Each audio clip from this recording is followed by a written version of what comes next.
what I think right now, if you are sitting on the sidelines and you are thinking about buying and you are waiting for interest rates to drop, you are a damn fool. Go out and buy that property now because you have negotiating skills. You have some power with the seller. True. Okay. Once those interest rates drop, you are not going to have this negotiating power. This gonna be power a bidding anymore. war again. It's going to say go back that. into a multiple offer situation, Absolutely. and you are going to pay 50, 100, or 150,000 more than that house. You know who made it.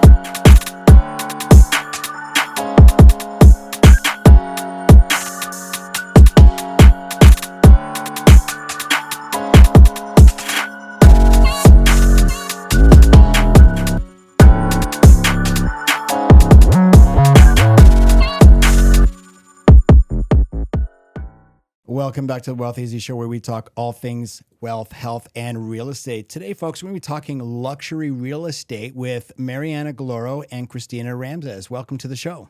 Thank you. Just give me a 2-minute bio on yourself, because you both have very different type of careers where you came from before you started into the luxury real estate market in Toronto. So why don't we start with you, Christina? Give us a 2-minute bio, because it's very different from the real estate. Yeah, it definitely is. So I have about 17 years in automotive history. I started in my early 20s, which I think was a lot of great experience in learning how to deal, with clients and their demands, and negotiations were a big role, right, in automotive. And I think that having that background is definitely strong in my negotiation skills today in real estate, right? Having that is very important. But yeah, I mean. That's, yeah. I mean, well, with me, do you have an extra hour? Because 2 minutes. Oh my gosh. well, Because you come from a construction background. I come from a lot of backgrounds. So when I was younger, much younger, moved to New York City, and I was in the music business. I worked for Sony. And while I was there, I knew I was not going to be a Mariah Carey. So I ended up going to FIT and studying architecture and design. From there, I met my then husband, who was huge in the commercial real estate world with builds, with Tishman Speyer, JWT, and I went into it with him. After 9/11, we decided to move to Toronto, and we continued with commercial real estate. Following the commercial real estate, we saw a niche for luxury builds.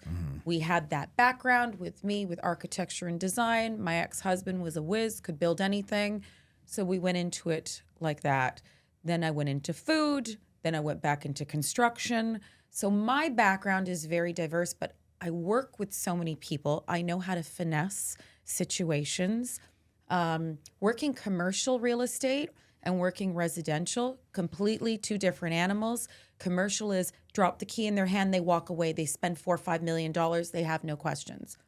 With residential, and especially luxury residential, you're living with them. So you have to be able to, finesse situations and tell them it's the right thing to do. It's okay if it's an extra $75,000.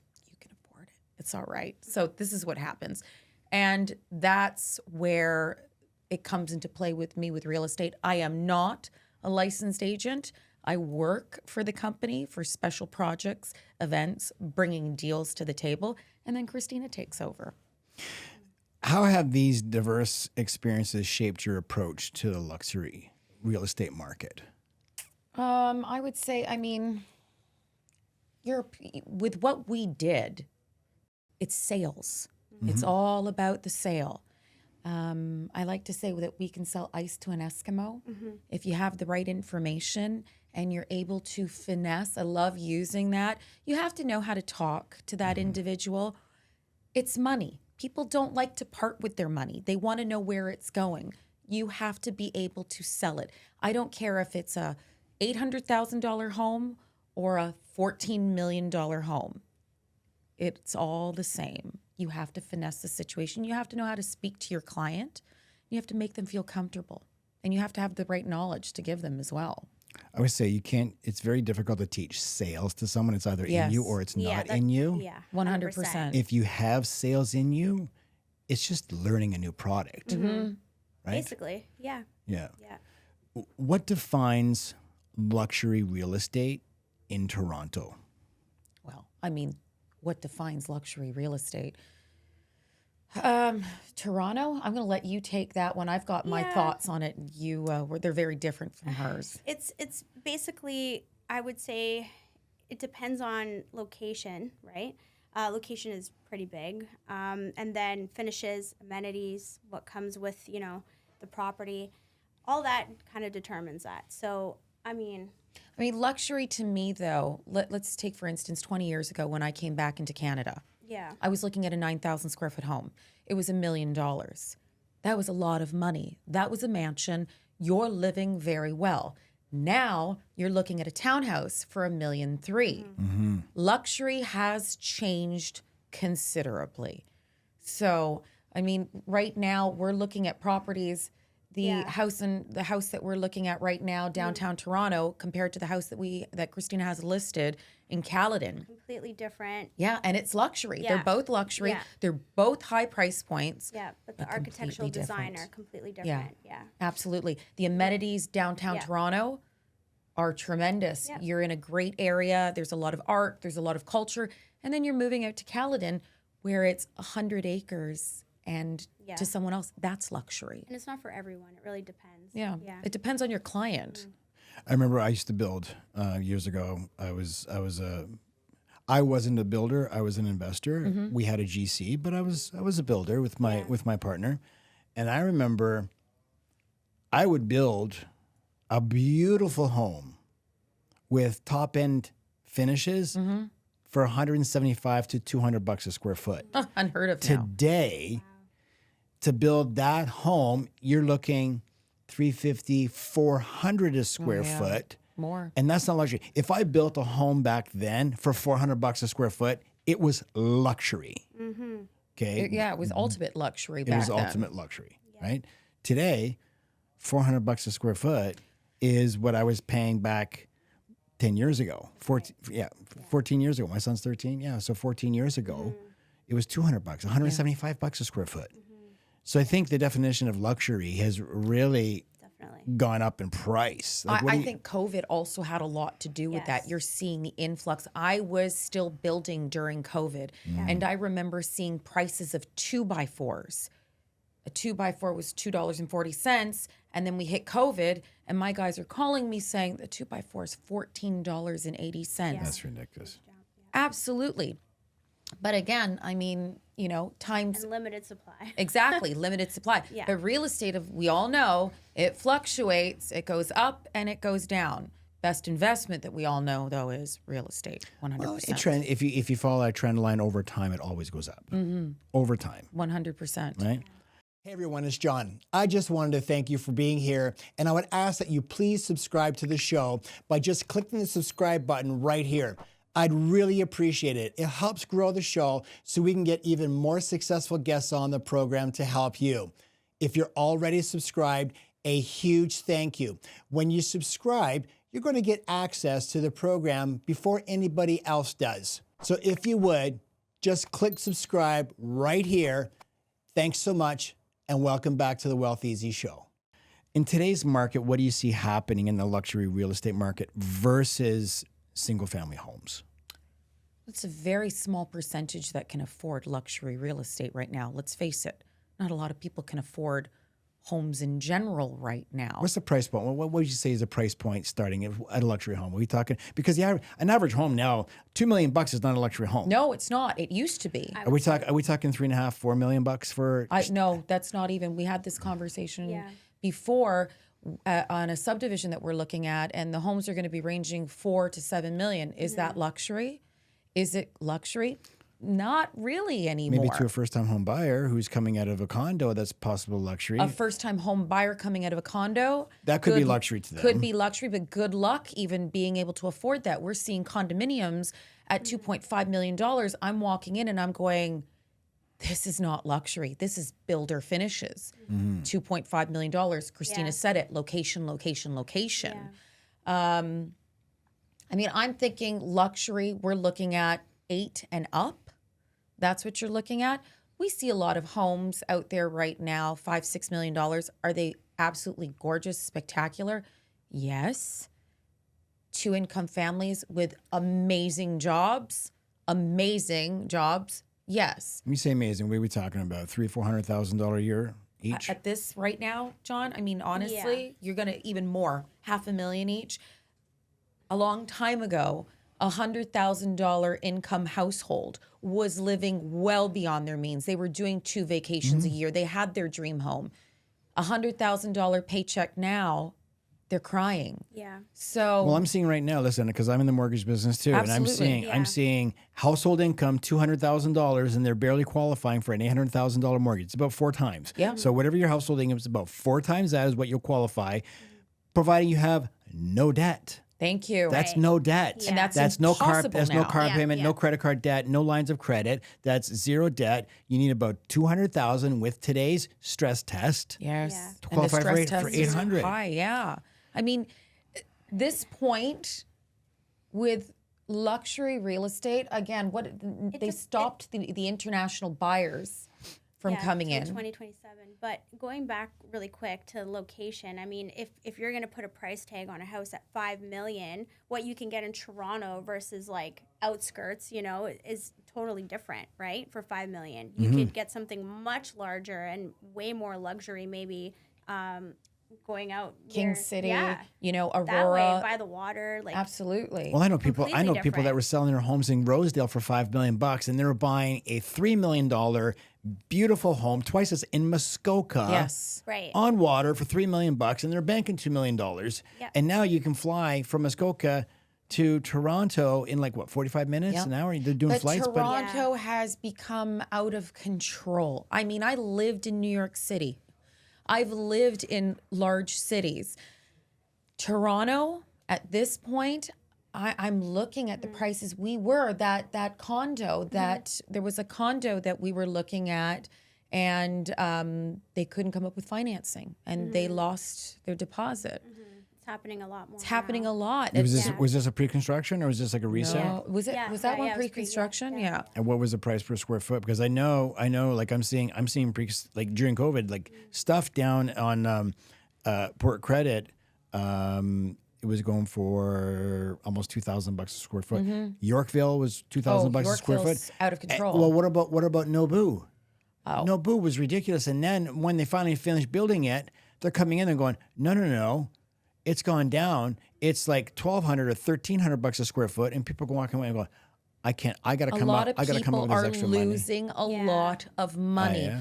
Again, remember that the market a few years ago, forget it, Yeah. 2 years ago, I was in a bidding war against 17 people for my home. Unheard of.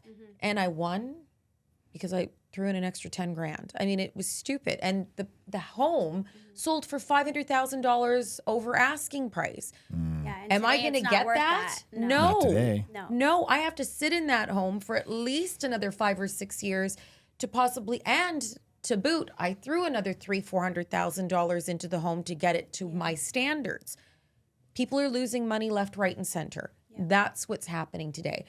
Hopefully now there's another interest rate drop. We're going to see the market starting to move. But who knows? But do interest rates really affect the luxury home buyers? Yes, they do. 100%. We're working with investors right now on a subdivision, and they're saying to us all the time, do you know how much money we have to put out every year? Yes, that interest rate coming down is going to help significantly to them as well.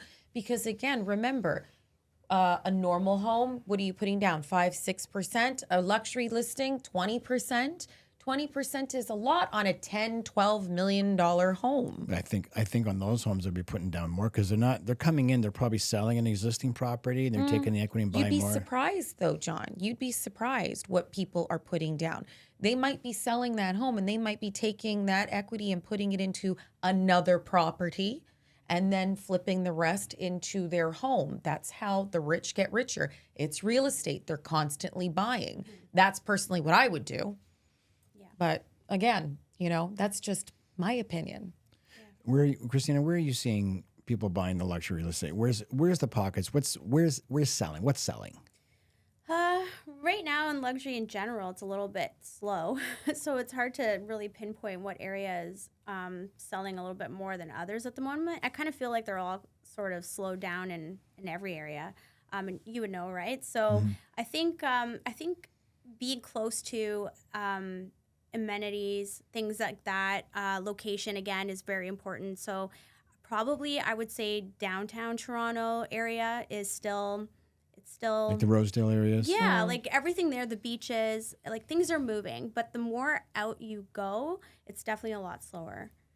You think the double taxation has affected the luxury market, especially in Toronto, because you've got 2 land transfer taxes, and Yeah. on say an $8 million home, that's It's a a lot lot. of money. It is. And now Olivia Chow, she wants to implement a rain tax now and increase property taxes by Yeah. 5 to 10% on some of these homeowners. Again, I don't want to talk politics, but I think everyone's also waiting for the next election. Yeah. You know, God help us. Hopefully it comes sooner than later. I think that's what's deterring a lot of luxury from selling and purchasing right now. They're waiting for that election. They're waiting to see if something's going to give.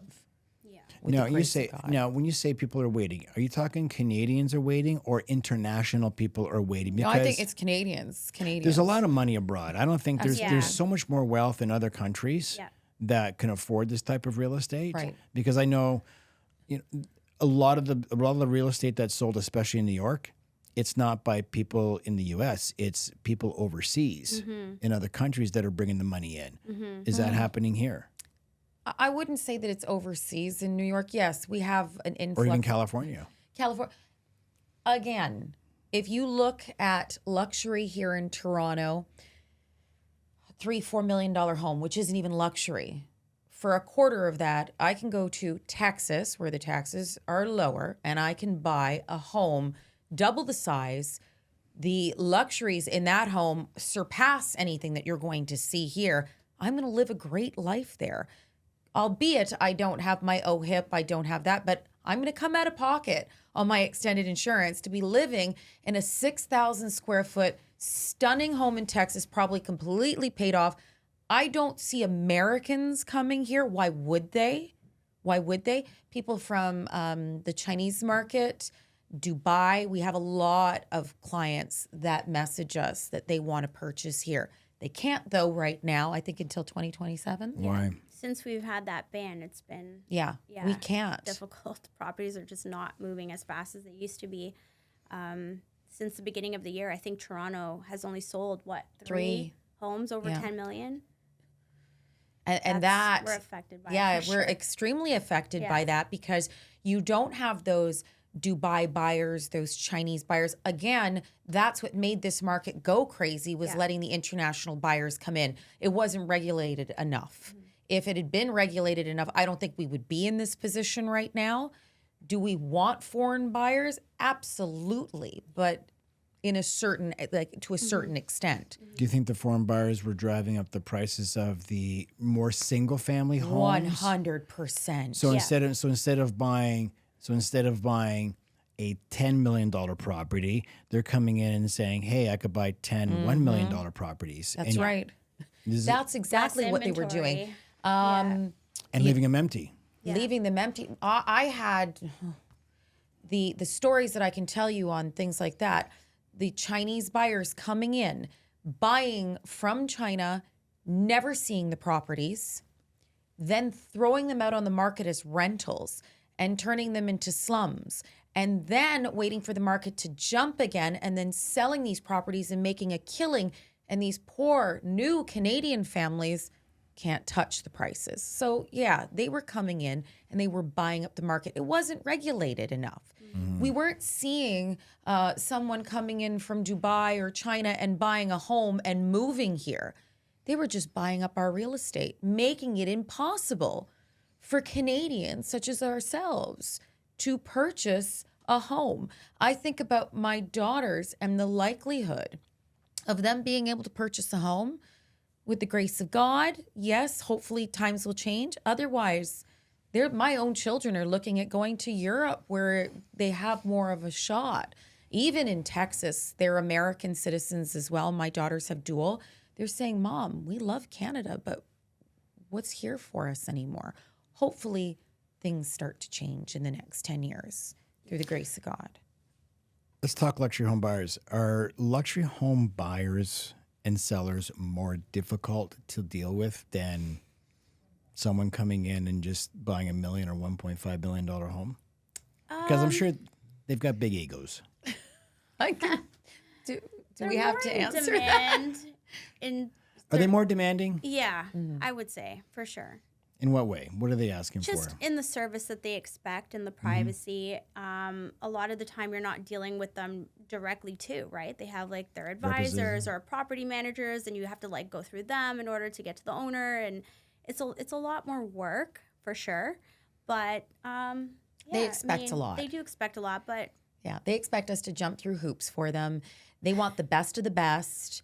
Of course, I mean, listen, it's a lot of money. So they're expecting a lot more for the services that we provide. I mean, Right. we definitely have to jump through hoops.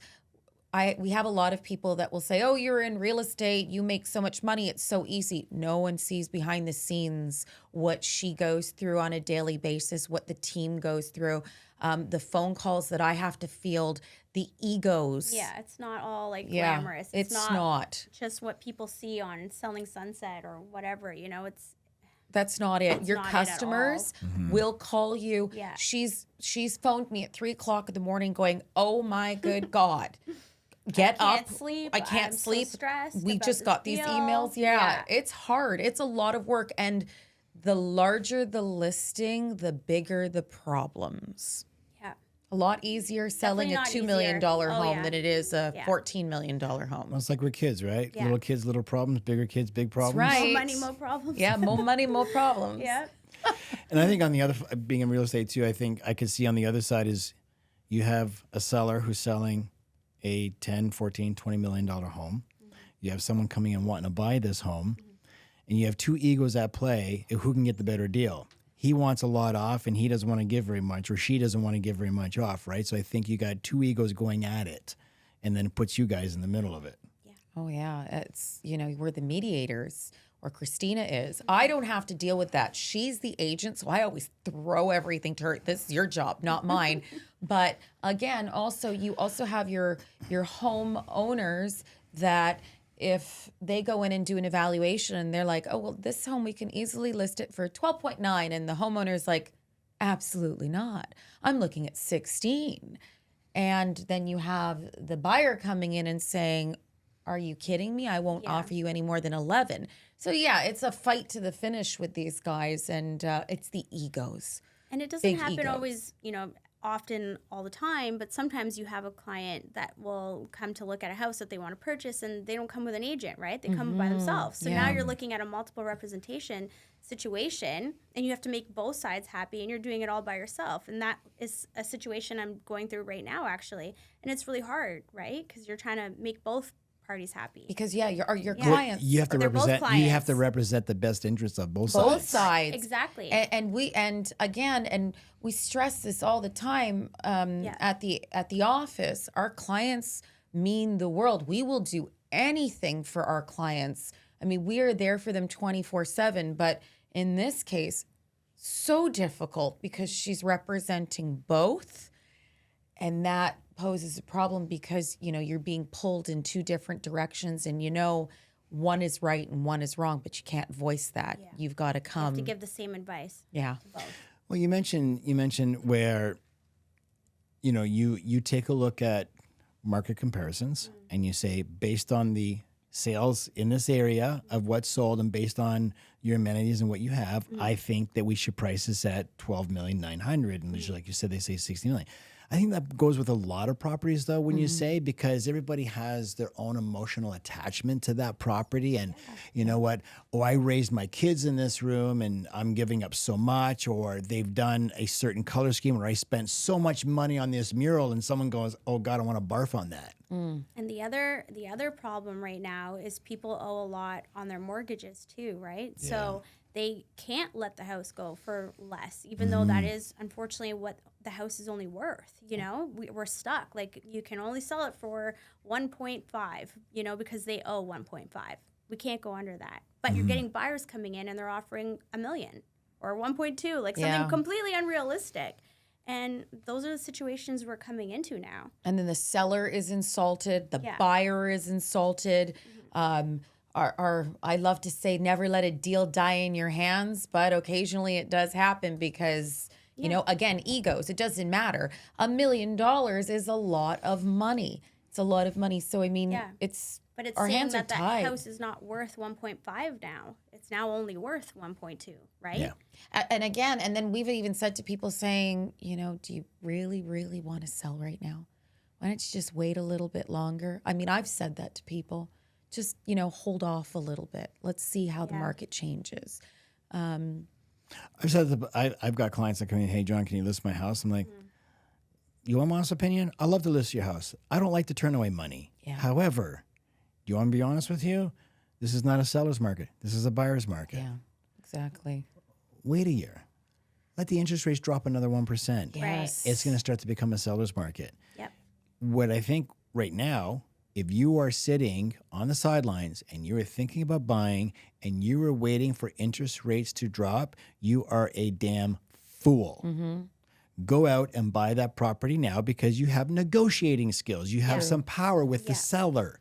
True. Okay. Once those interest rates drop, you are not going to have this negotiating power. This gonna be a power bidding war anymore. again. It's going to say go back that. into a multiple offer situation, Absolutely. and you are going to pay 50, 100, or 150,000 more than that house. So, anyone who's sitting right now on the sidelines with money, I think they should be out there buying. There's so much Absolutely. inventory. Absolutely. There's a ton With of money. With money. There's a ton of inventory. Don't worry about the interest rates. Interest rates are going to come down. Find us people with money though, because a lot of people, like you said, their money is tied up. There's debt. They've overextended themselves. Then we go into the luxury market where yes, these people have 10, 15 million dollars. Those are the people that you need to go after. Those are the ones. And I've spoken to some of them saying, now's the time to buy this building. Now's the time. Jump on it now. But they're also a little cautious too. You know, they don't want to overextend themselves either. They're comfortable. They're happy. They don't want to overextend themselves. I love listening to my father, how he says to me all the time. He says it to me all the time. I made my money waiting for people to lose their homes. And it's a horrible thing to think about. But he's like, I would go in and I would just scoop them up. And now look. And it's true. So if you do have the money, but not a lot of people have that money out there right now. And I think in every transaction, there's going to be a winner and there's going to be a loser. Absolutely. Definitely. Absolutely. And even if people want to say, oh, the rates are high, don't think I should buy right now, like we should wait. Okay, you're going to wait, but then the price of the houses are going to go up and then your payments are going to be basically the same because now you're going to be Or paying, more. Yeah, or more. So that doesn't really make any sense. I think like, in the 70s, now- interest rates were like 12 and 13%, but you could buy a home for 55,000. 8%. Yeah. Yeah. Yeah. It's crazy. Yeah. It's a lot different now. yeah. In your experience, how does the luxury real estate market respond to economic fluctuations compared to the general housing market? Oh, that's a good question. It is a good question. Okay, so take for instance, my parents own numerous buildings.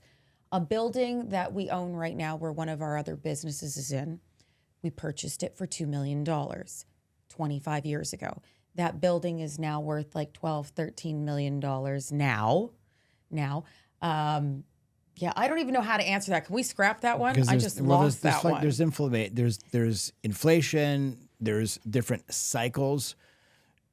Do those cycles affect the luxury real estate market harder than the normal market? No, I don't think so. No, They're no, seen that I more don't as see though. long-term investments. So Yeah. I don't think so. We don't see $14 and $15 million homes coming up on the market Yeah. every 3 years, right?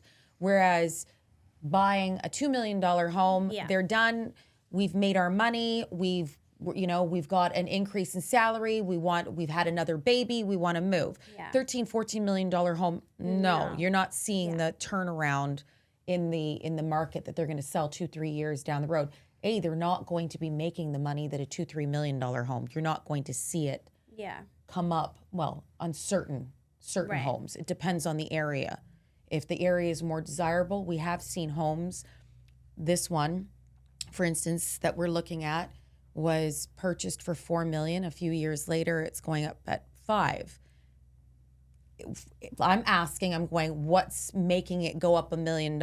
It's the area. The area is growing. The area, that's, I think, why he's selling it. Yeah. He sees the area booming. Everybody wants to be in that area. Now's your chance. Strike now, and we'll see what happens. Do you think luxury homes tend to hold their value? I think they would hold their value more, just like a Ferrari would hold its value more than a Honda, because I think it's more of a scarcity, right?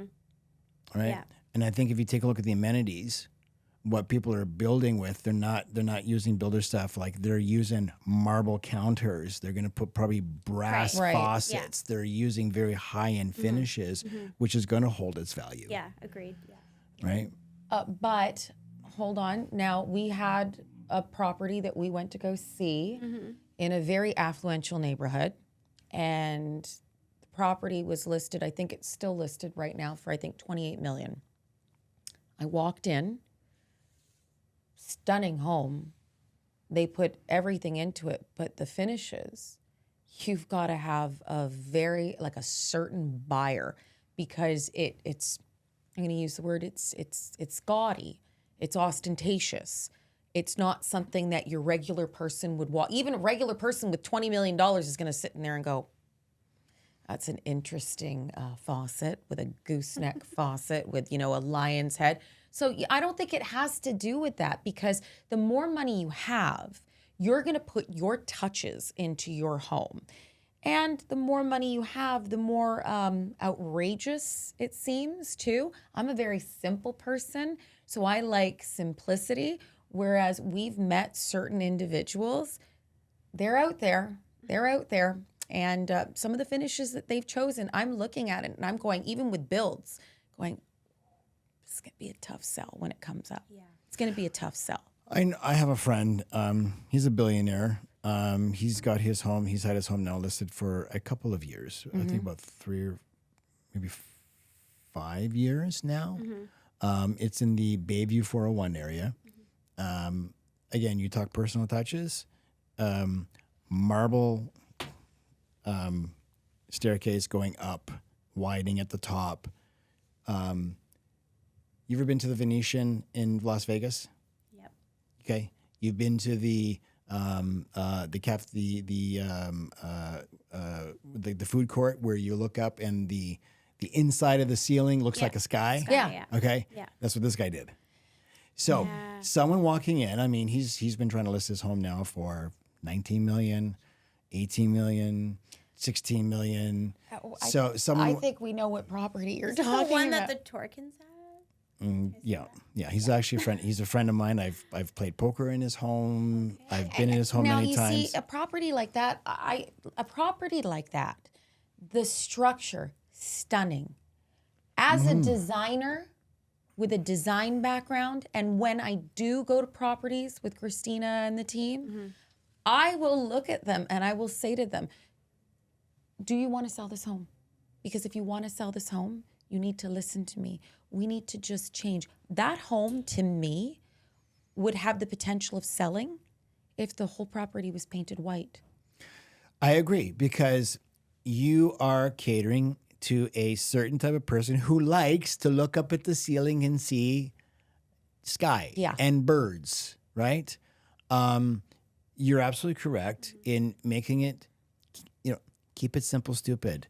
Do it all white. You know what? Have a guy come in there. It looks open. He can do his own finishing touches. Yes, he would probably sell this home if he spent some money in erasing some of his personal touches and not making it so personal, because that's why we say when you're selling real estate and you're staging, don't have any personal photos. That's right. Yeah. That Because I have always been you one want the of. person, you want the To buyer to envision come themselves in in, that living property. there, Yeah. not seeing your kids' photos Exactly. and your honeymoon photos, because now it no longer feels personal to them. Exactly. And that property and the other property that I was talking about, it was very, very simple. I said to the homeowner, paint.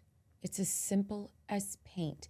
Take away, again, I don't like to see religious artifacts in anyone's homes. You don't know what denomination they are. Yeah. Get rid of it. Get rid of the family photos. White paint. So whoever's walking in sees a empty palette. Like Yeah, it's what they just wanna perfect. envision. Yeah. I'm envisioning my furniture. And let's face it, we've had things where with listings where we've actually said the new one, the subdivision, we want to be able to offer these properties furnished or unfurnished. We're bringing in high-end designers. We're talking with the buyer. It's an empty slate. We can even furnish it for you. But we're going to work with your taste. But everything, I even tell the builder, white doors, white trim, white walls. Let the homeowner choose to feel. And that property, there may be 0.25% of someone out there in the world that's going to like that. So let's open it up. Let's throw that white paint. Let's get rid of the red velvet carpet. Let's make it more friendly to someone walking in and saying, because I guarantee you that home is stunning. It is absolutely stunning. But then you walk in and it's like, there's too much. There's too much for the senses to actually take in. I couldn't do that.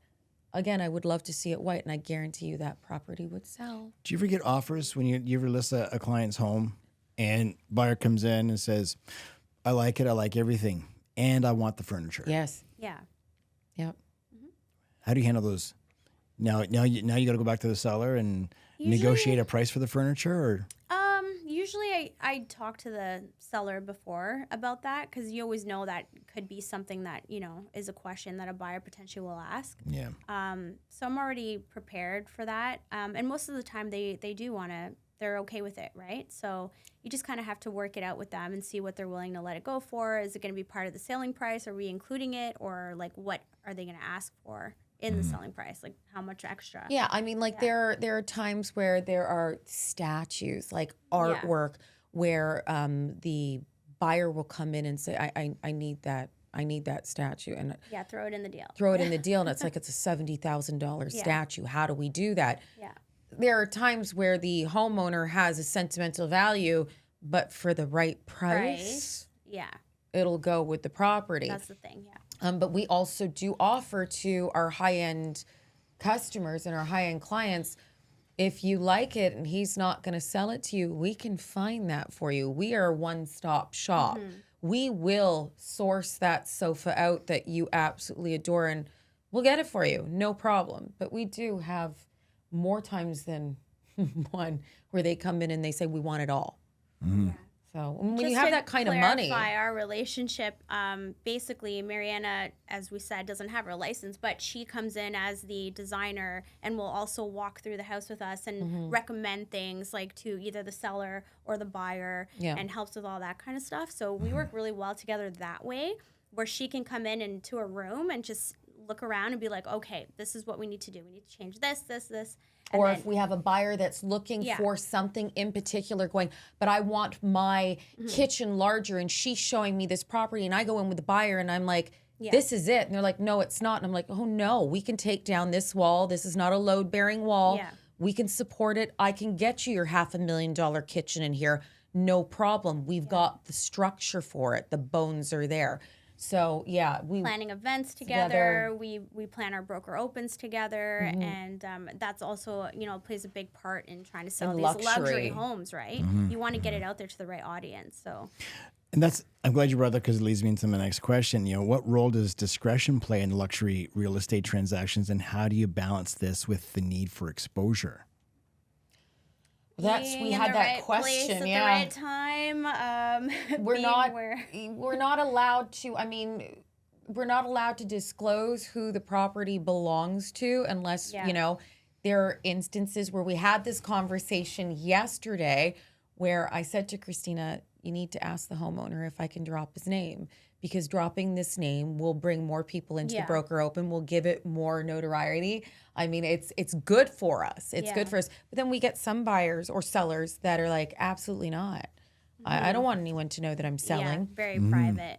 Extremely private. We're hoping that this one is not too private, though, that he's going to agree to that one, because that's going to help a lot, because these broker opens are not your regular broker open that you would see for a $2 million home. Yeah. We're bringing in the utmost luxury. We're bringing in Rolls Royce. We're bringing in models. We're bringing in chefs. We're bringing in bartenders. We're bringing everything in, security, because our homeowner wants to see us working for them. Yeah. This is a $14-15 million home. They deserve this. Yeah. The same respect, the people that we're inviting to this are people that can afford to purchase this property, or they are agents that have clients that can afford it. Right. So They've proven to sell homes exactly. over $5 million and up. We're They have schmoozing that these people. clientele. So how do you build? My next one is, how do you build that network of buyers to invite? We know agents. We know, we all know agents that have those luxury buyers out there. There are a lot of great luxury agents out in the city of Toronto that have their database. And that's who we hit. We also hit social media influencers with their reach. If we invite them out and they're posting our broker opens, it's going to someone in the city of Toronto that no one has heard of, but has $30 million in the bank, sees that listing and goes, ooh, that's But I for think me. if you're an agent and you want to get into the luxury space, then I think it's important that you go to the right events, you hang out with the right people, you go to charity fundraisers, you pick the certain, special gatherings that you want to go to. It's really about who you surround yourself with, right? So, I mean, that's who you know. It's who you know, in this, in Well, this it's industry. like Exactly. I'm in my business, in the wealth management business. I'm gonna go where I want to find my Exactly. clients. Yeah, that's I'm going to $5,000 a night. Yeah. Remy events. Exactly. I'm going to $4,000 cigar dinners. Yes. Yeah. Because who's going to be there? It's the people that I want to do business with. That's right. And that's Exactly. what I've always stressed. I mean, it's not what you know, it's who you know. Yeah. Because we've been in situations where we've met a certain individual and nothing comes about it. And I'll look at her and I'll be like, 6 months from now, he's going to come into play. And it always happens. So my, can I call it my little black book is really thick, extremely thick. And it's all about who you know. And there are instances where she will call me and go, oh my gosh, Marianna. I'm like, don't worry about it. It's under control, already taken care of. I know exactly who I'm going to reach out to. So luxury is all about that. It's running in the right circles. It's who you know. It's events. We pick and choose a lot of the events that we go to because we don't want to oversaturate the market with our faces either. We want to be very, we want to pick and choose. Yeah. And that's we basically. learned that though. It took a little bit of time. We had a hard time saying no to like certain things. Yeah, you feel bad saying no because everyone wants you out there, because along with us being out there, it brings a little notoriety because they'll say, oh, so-and-so is going to be here. And that also brings in some key players as well. Right. We always ask, is there value in us going to this event? Does it make sense for us? Is this where, we want to go? And then we're like, yeah, you know what? Yeah, I can see there's value. I think we should do it. 100%. Yeah. I like watching some of the reality shows on Netflix, like Selling Tampa, Selling Beverly Hills. Ryan Serhant has great Owning show. Manhattan. Yeah. Owning Man. I just finished that. I Great thought it was a show. great show. How real is those shows versus the real luxury? Life. Like real life. No, real life selling luxury. Is there a difference, or is it like far in between? Because I'm watching what's that guy from the agency? Abramsky or something, the guy who owns, I think it's Selling Beverly Hills. He owns the agency. Yeah. I know who. I know Peter Torkin owns the agency in Toronto. This He guy doesn't owns own the agency. The agency is the brokerage. Yeah, Peter Torkin and Paige, they own the Torkin Group. That is their Right. group. But this guy actually is the founder He's in the founder of the Beverly agency, Hills. yes. I'm trying to remember his name. Is it I don't know because we don't really pay attention to Right. the agency. But I'm looking at all these shows and they're selling luxury luxury real Absolutely. estate. How different it really is it? It is different. Well, very first of all, look at what we're talking about. We're talking about California, Calabasas. You're talking about New York. You're talking about Long Island. You're talking about the Hamptons. This is completely different real estate. So I mean, They show all the glam and Glitz and everything. glam. Yeah, but they don't. They definitely are not showing the. I guess behind my the question was scenes. more directed to, I'm not trying to compare the houses, the homes. I'm trying to compare the reality It's different. of dealing with the Right. buyers. That's what I mean. Yeah. Toronto, and I can say this because I've lived in New York and I had to live in LA for a bit. It's the people. Very, very different. I'm going to be honest. I loved living in New York City. I lived there for 15 years. That's my kind of people. They're very down to earth. The people with money there are completely different as well. You won't know that you're standing in an elevator with someone that's worth $120 million. You go to LA and they're going to make you know that they're standing there. So yes, is it over the top?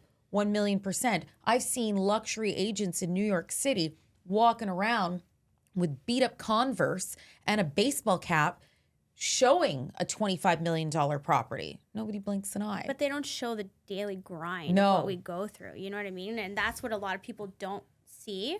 They watch the show and they're like, oh my God, I have to get my real estate license. I want to have that life, those cars, the purses, everything. We've had that the comment thrown shoes. at us Yeah, too. and I'm like, oh my God, it is so not I mean, like I'm just that. wondering how many people watch Owning Manhattan and go, oh my God, I can do that. yeah. I'm going to Everybody go get does. licensed. Yeah. I'm going to move to New York and I'm going to become this multimillionaire real estate. Yeah. I mean, I'm not gonna It's lie. not I used real. to watch the shows before I got my license, and I thought that too. Like I used to watch the beginning of Selling Sunset, and I was like, "Oh my God!" And that's what gave me the idea. I want to get into real estate. And then I got my license, and I'm like, "Oh, The my reality God, hits. this is not the same at all." No, it's right. not. I mean, Not at all. myself though, living in New York City, dealing with real estate and construction and design. No, I saw it. It's just, Yeah. But again, New York, LA, two totally different breeds of What about- individuals. No, throw Toronto in there. Toronto. Yeah. Okay, so New Yorkers with Torontonians. Toronto is a very European city at best. I mean, I remember though coming back to visit my parents and my mother watching me walk around in ripped jeans and a baseball cap and going, "We're in Toronto. You can't dress like that." I'm like, "Mom, it's totally acceptable in New York City." Toronto is all about name brands, being seen, what you got, who you know. Yeah, I think New York's a little like that too. New York is not. New York No? is not. New York is I am a New Yorker. I mean, I lived there long enough. My ex-husband's a New Yorker. My children were born there. New York is not like that. You will see celebrities walking around with 3-day-old washed hair. They don't care. They don't care.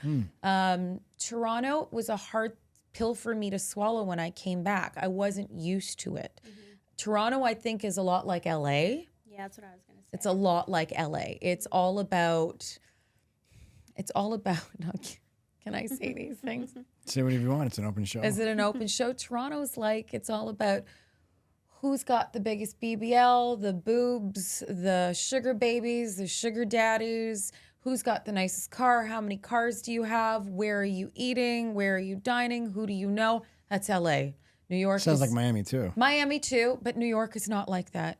New York is so far from that. And I will defend New York until the day I die. I'm a Torontonian by birth, but I'm a New Yorker by heart after living there. New York is completely different.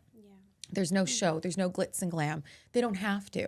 I remember my best friend who was born and raised in Brooklyn looked at me. She said, "I don't have to. I am New York. I'm a New Yorker. That's all there is to it." So Interesting. yeah. How do you manage client expectations when dealing with a unique or a one-of-a-kind luxury property? Because again, I guess we're going back to ego, right? I mean, We have one right now. yeah. So how do you manage those client expectations? I mean, that's a hard question, I guess, but They have to. There's a property that we have right now. It's absolutely stunning, architectural yeah. masterpiece. but- you're never going to find anything like this. I mean, every time I walk in there, my breath is always, it takes my breath away. You always find something new. They have expectations. They do. They want the right buyer. We have buyers that are like this ludicrous questions. Well, there's too many windows. Why would they put so many windows? And then you go to the homeowner and I'm like, but it's art. You're looking at all of this. So it's really hard because they have their vision, right, on this property. And it's so incredibly unique. And again, it all comes into play. It's the heart. They built this. They built this thinking about their family, their wants, their likes, their loves. And then you've got someone that comes in and doesn't like it and doesn't see it, doesn't appreciate what they put in. Christina, have you ever had a client or a buyer come in and say, you know what, I like the house, I'm going to gut it, or I'm going to do this. You ever have a seller go, oh no, I don't even care if he's giving me full ask. I'm not going to sell him because this is where this is my master. I'm not going to let him tear down. Have you ever had sellers refuse an offer because of what the buyer wants to do to the house? I don't think we have Not that. really, Yeah. no. I haven't been in that situation yet. Have you? Listen, I'll be honest, I'm not in the luxury real estate market. I do real estate as a side hustle. I do maybe 5-7 transactions a year. Yeah. It's not my focus, Yeah. so I can't speak to that.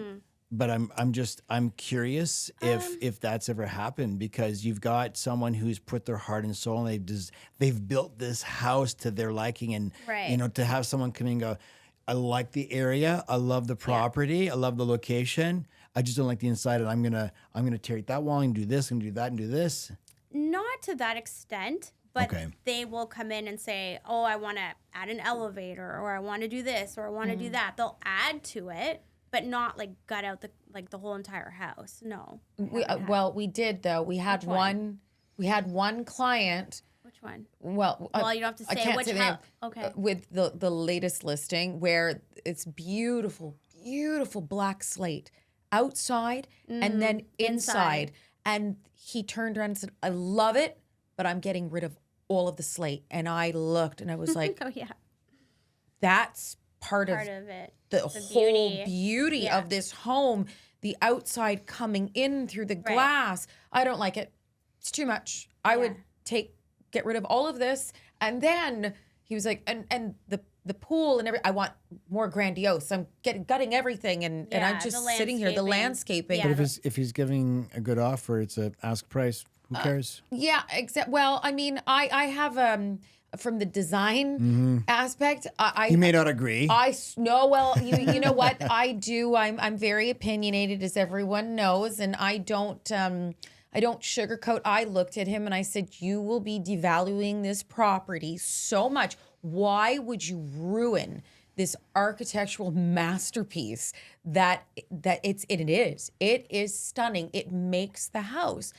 And he said, "I'd rather see drywall." And then I had to bite my tongue. Because then are you not representing the buyer? You're representing the seller.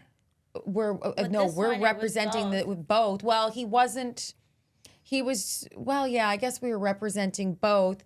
But at that point, my heart goes, because I have the design and architectural background, I'm looking and going, this guy's going to ruin this beautiful home. Yeah, but if it gets a sale done and the seller's happy and you True. collect At a the end of the day, commission, I'm good with it. You No, sell- I'm good it's a with it. sell. Not sure if the seller would be happy with that, as I think invested if as they they are get in their the asking property. price, I don't know. Can they would they even say anything? I've had clients back in the day, like years ago, with real estate, working with other realtors, that I've had clients that have said, I just don't like them.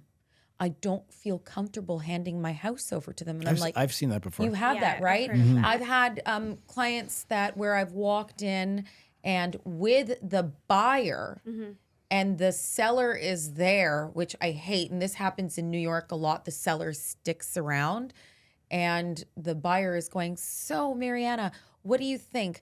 We're going to rip this out and do this. And the next thing I know, I get a call from the agent going, oh my God. They want to squash the deal. They want to squash the deal. They don't want you touching their home. Their kids they measured their height charts, and we're talking Long Island, and we're talking expensive real estate as well. We're talking old Georgian colonials, like beautiful, beautiful homes, and they're like, "I'm not selling. I'm not selling. You can't change my kitchen. That So kitchen's the stunning." seller was there during the showing. Yeah, I've had that happen in New York. Well, Had the that seller's happen. not supposed to be there, and I always ask. Real for it. estate is different. I mean, and again, it's New York, so anything goes. Yeah. I've walked into homes that I was looking at purchasing, and the seller is still in the home. And the agent that I'm with is going, "Oh my God, they're still here." And I want to see this house. I'm on time constraints. I need to see this house. And I'll look at the homeowner and say, "Do you mind?" And they'll follow me. It's happened before. It's happened before to me. Well, I think that's the fault of the listing agent to Absolutely. make sure that they get up because they're Yeah. going to blow a deal. Yeah, agree. Absolutely. But again, as the listing agent, as Christina will say, there's only so much control you have over your client. We can say and we can do and we can bring them, stats to the table, and we can try to reason with them. But at the end of the day, it's their word. It's not up to us. We work for them.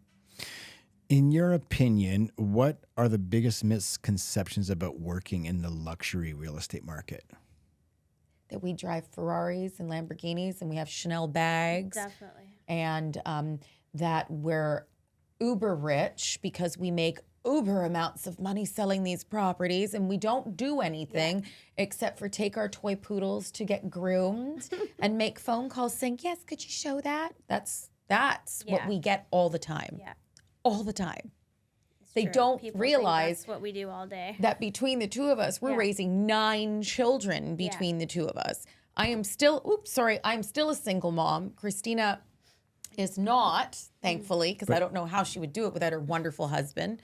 But we're raising 9 children Yeah, doing this. because you've got 3 kids and you've got 6. Yeah. Yes. Did you not believe in cable? Say that all the I was time. waiting for that comment.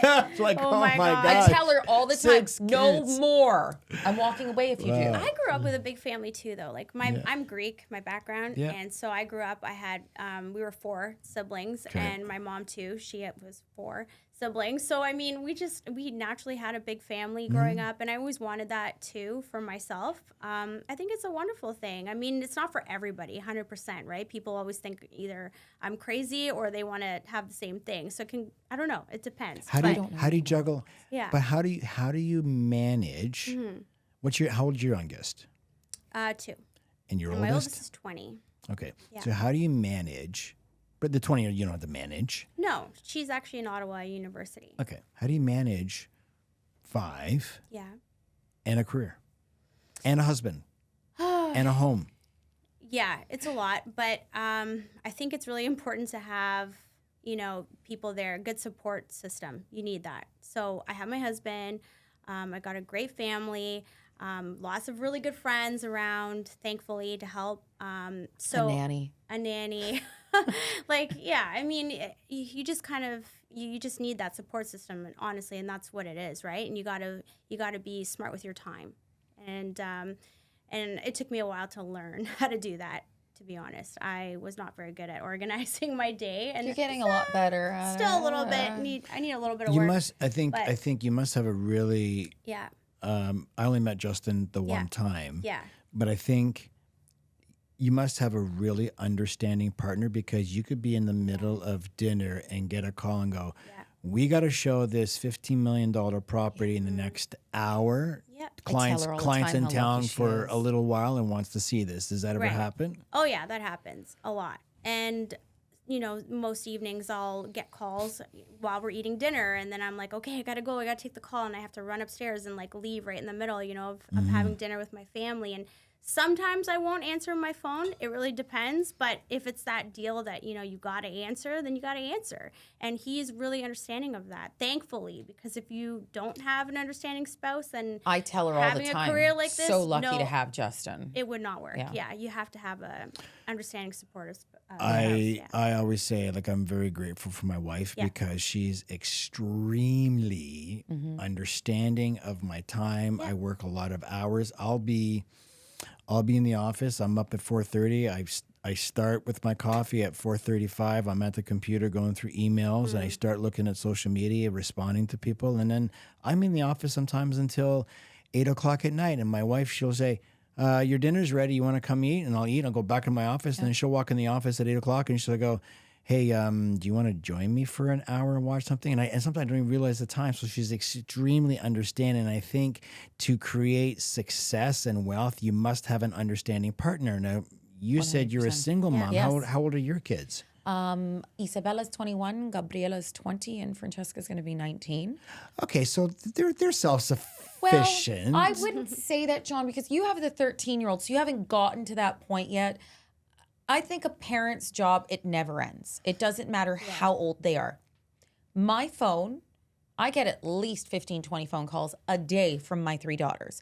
Mom, what should I take in this course? Mom, should I take this part-time job? Mom, there's no food in the house. Mom, these people dropped off packages. Mom. It's never ending.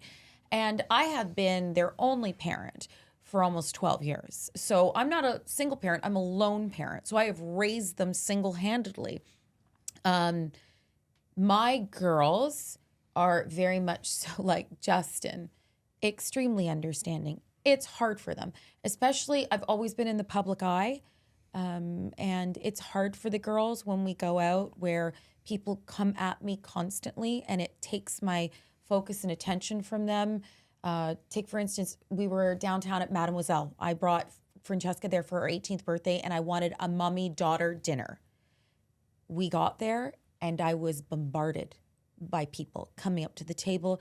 And I looked at my daughter and I saw her face and I said, baby, it's mommy's working. She goes, I know, Mom. I know that the reason why we have what we have is because of how hard you work. So, but in regards with the children, my 22-year-old, she's going to be 22 in September 15th. She needs me now more than ever. She needs that guidance. But again, I don't have, I'm single, but they mean the same thing as if I had a spouse. They are supportive. I will yell at them and say, you need to go and get this. My fax machine isn't working, or Christina this, and they will run. They drop everything to help. We did our last huge broker open and it was massive. It was 150 people. It was tremendous.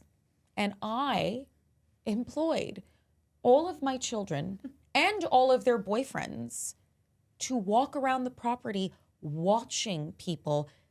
Umbrella Boy, as Cameron was called, was out there leading people in while we had a monsoon.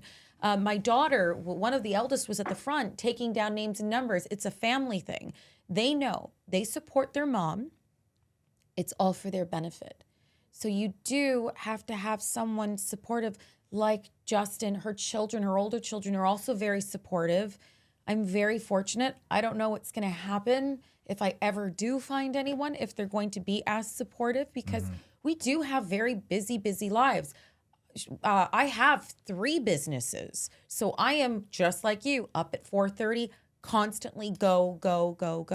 We miss out on a lot of things, but it's for the greater good at the end of the day. You know, I just want to say something because I don't think that single moms with a career or lone moms, like you say, with a career are given enough gratitude and recognition. So I just want to say kudos to you guys because you guys are in a very tough industry. I know the real estate industry and I know how demanding it can be. And sometimes you do have to walk away from a family dinner or you do have to walk away from a family function to go to deal with a client because you're dealing in the luxury market. You don't have a client. You can't say to the guy who's selling $1 million property and go, "Hey, I'm sorry, but this is I'm at a family function. I'm going to deal with you tomorrow, or I'm going to deal with you in several hours." You've got a guy selling a 10, 15, $20 million home going, like, "Fuck you are. You're coming right now." Exactly. So I think, again, goes back to my question of managing those type of client expectations. But I just want to say congratulations and kudos to you guys for managing. It's not easy. And being single moms, and you're not a single mom, but you had 6 kids. I was before, though. I got remarried, so I went through it She too. knows exactly. I know. Okay. Yeah. She knows exactly. Yeah, I mean, listen, There's not a day that goes by. Yesterday we had issues and my phone was ringing off the hook and I had 2 of my daughters with me and they were trying to talk to me. They had just walked Glendale campus at York. My eldest is going there and she's so excited trying to tell me and she's calling. I'm like, baby, I can't, I have to take it. Yeah. Call PR, call this, call that. Oh my God, relax. And then the phone rings again. And I said, okay, talk to me. She's like, I think I'll wait until maybe this evening when you have time to actually pay attention to me. That hurts. That hurts. And I have to actually explain to them, guys, it's not that I don't want to listen to you, but I don't have a choice. This is important and it has to be dealt with right now. And that's the problem with what we deal with. We can't put things on the back burner. We can't, when she calls me and says to me, we need to be in Yorkville in 2 hours and I'm in another meeting or dealing with my child and I'm like, okay, I'm there. Like, you don't have a choice. You don't. So it's tough. It's tough. And we do it though. Yeah. What advice would you give to other professionals struggling with this balance? Don't take on too much like we do. Yeah. We take on a lot. We do. Yeah, going back to where I think it's important that you start to get picky with the places that you want to go, The people you the want to events. associate Yeah, I mean, with. yeah, exactly. We turn down clients as well. Yeah, we had to. We had Yeah. to start learning what our boundaries were, and I think that's so important in this industry. Like, you Yeah. just have to know what you're willing to take on and what you're not willing to take on, right? People come at us a lot though. You know, every day the inbox is, can you come here? Can you do this? Can you do that? And I just sit there Literally and every single day, Yeah. we get invited to something. I'm not kidding. Like, every single day. yeah. And Yeah. you know, and listen, people blow smoke up our asses all the time, you know, because they want us there, because they want the draw. But I'll look at her and I'll say to her, yeah, but there's a lot of builders that are going to this event. So And I'll be tired. Yeah, I'll be like, I can't. I don't care. I'm exhausted. I- She's like, Christina, Get we up. have to go to this. Like, we can't miss this event. Yeah.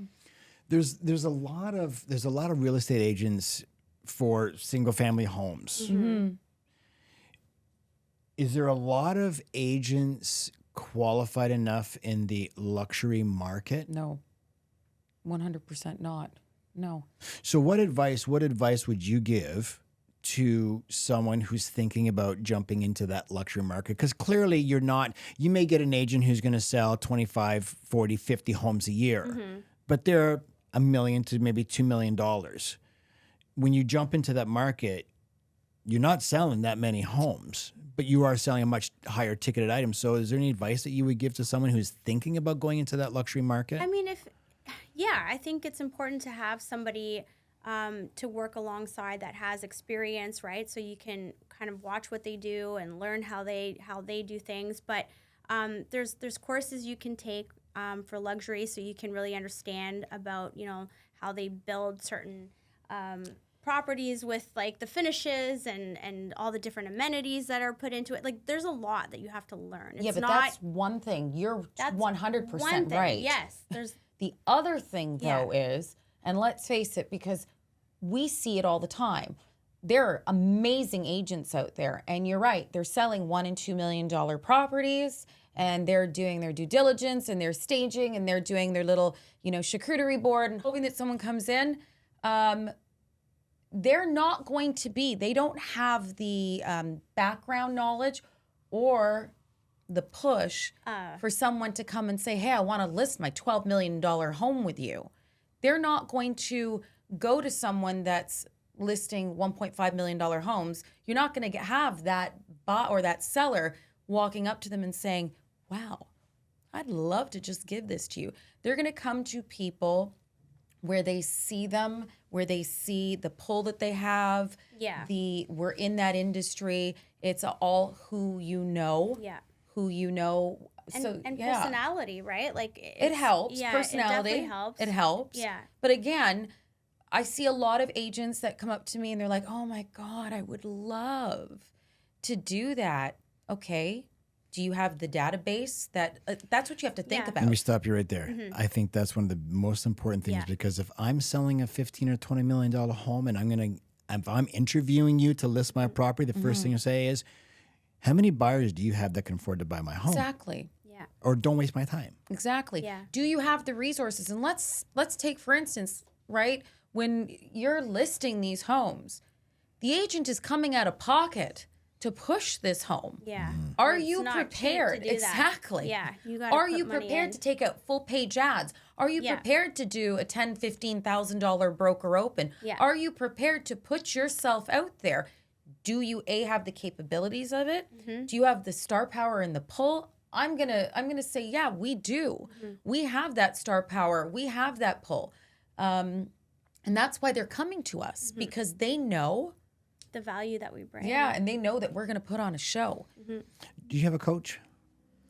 So I kind of do and I kind of don't. I use somebody It's right either now. you're pregnant or you're not pregnant. No. Oh God. You have a coach or you don't? I'm your coach. No, I got No, I got who- are you- courses are you online. mentor- Okay, so Okay. I got these courses that I do online, but they're not like independently, like one-on-one. Okay. It's not like that. I Do you just have, a, kinda do you have, do, do you have a though. mentor? Do you have a Brett. mentor in the business? yeah, I work with Brett Stark. So I'm with Rare Real Estate, TSG. And Brett Stark is someone I work very close with, and he's been amazing, actually. He's been a lot of help and a lot of support for me. And I think that's important. That's why I was saying if you want to get into luxury too, you got to work with somebody who's got that experience and has that background, right? You want to learn from the best. And I think Brett is fantastic. I think for mentoring that. is very important. Yeah, Absolutely. yeah. I know we're running about out of time, but I got one more question. And this goes for both of you, but I want you to answer individually. Christina, if you could go back to your younger self, what advice would you give? Oh my gosh. You have to be brutally honest. Oh. Because I know what you're going to say, because I know what I would say. I would say don't rush, because I always felt as a kid, I always like rushed into things and I didn't take the time to really think about what I truly wanted in life. I think I just didn't know, and I was trying all these different things. I think you really need to just sit back and like think about what is your passion? What do you really love, you know? And take your time to figure that out, because I feel like looking back, I've wasted a lot of years doing things that didn't make me happy. They weren't things that I loved, you know? And if I could turn back time, I would have wanted to start what I do now today, maybe 20 years ago, you know? So that's one of my biggest regrets. Yeah. From hearing you speak, I don't think it's a regret, because I think it's helped build your confidence and your sales experience Yeah. to do this now, because you're in the automotive business, you're in the dealerships. True. Selling a $100,000 car is much different than selling a $15 million home. Yeah, but then you meet these agents who have been doing it for like, 20, 30 years, and they're so successful. And I look at them and I'm like, oh my gosh, I can't wait to like get to that point one day. But, Yeah, but you're you still, know, yeah, listen, you're still young. And you know what they say? The best time to start something was yesterday. The next best time is today. yeah. Exactly. You've already been doing it. So, Yeah. right? true. It's not like you haven't started. You've already started. Now you just got to, sharpen your skills, build your database, and learn more from your Exactly. mentor. Yeah, Marianna, that's what true. advice would you give your younger self? Nothing. I don't regret anything, because every single I don't think- mistake I maybe they're made. not regrets, maybe just more different advice. I was very passionate. I just ran with everything. The advice that I would give myself was maybe a little bit more time. I rushed a lot of things as well. I wanted it to happen right there and then. I should have cultivated things a little bit differently. But no, everything I did in my life was a stepping stone that brought me to here. It was a life experience. Every mistake I made was a mistake for the greater good. What's that old saying? If I knew then what I know now, well, yes, I'd probably be a lot wealthier. That's for sure. But, I don't regret anything that I did. Even, I know you're not saying regrets. I have a wonderful life, and all of the things that I did do brought it to here. I've had a lot of difficulty and hardship, that is for damn sure, but it's made me who I am. Sure. Yeah. If there's anything I would tell my younger self is not to be so hard on myself, not to care so much Oh, yeah, that's a about big other one. people's opinions. Now I had a young lady that said to me, she's like, wow, you don't care. I'm like, no, I don't. Because there are people out there that want to be me. And I'm going to stop being so bloody hard on myself because I am. I have to accept I'm fabulous the way I am. I am very, very hard. We all are. I was much harder on myself when I was younger, to the point that I would make myself sick trying to do better, be better, putting myself out into situations that I shouldn't have been in. That's what I would tell my younger self. Be a little easier on yourself. It's all going to come in good time. Nothing that's worth it in life is easy. Well, I don't think we should ever regret the things we did. I think we should regret the things we didn't do. Yes, 100%. And I can never say that I didn't do everything, because I did Oh yeah, I feel the same so way. much, Yeah. so much. I have such a colorful history. Yeah. I love to say what I did by the time I was 21, some people don't do by the time that they're 50. So I've had a really great life. I've had, met so many wonderful people on the way, you know. I mean, she's like my sister. We work so well together. I can't even imagine my life without her. We have so many similarities, and we work well with each other, and I'm glad. Yeah. But everything that I went through brought me to her. Yeah. So Everything we've been through brought us to where we are today. Yeah. So we can't, regret that for sure. but now we're just going to grow stronger together Yeah. as well in this crazy luxury real estate market. Yeah. How can people find you? I know you're on social media, Yeah. so why don't you tell people how they can find you? So they can just look up my name, Christina Romanzas. Or go to TSG, to or, the office. or the Start Group. Yep. Yep. You can look up the Start Group. Yeah. Yeah, that's where you're going to find us. Marianna, how can people same find thing you? on social media. I'm under Marianna Victoria G for Galloro. And again, you can find us at the Start Group. Anywhere Brett is, that's where we are. Okay. Ladies, it's been wonderful having you. Thank you. for having Thank you us. for was sharing your wonderful having insights into the luxury market. I know we talk a lot about real estate, but we've never really gone into luxury real estate because I think it's another animal itself. It really is. Yeah. Yeah, amazing. Folks, my book, Wealth Without Wall Street, is now out in chapters and it's on Amazon.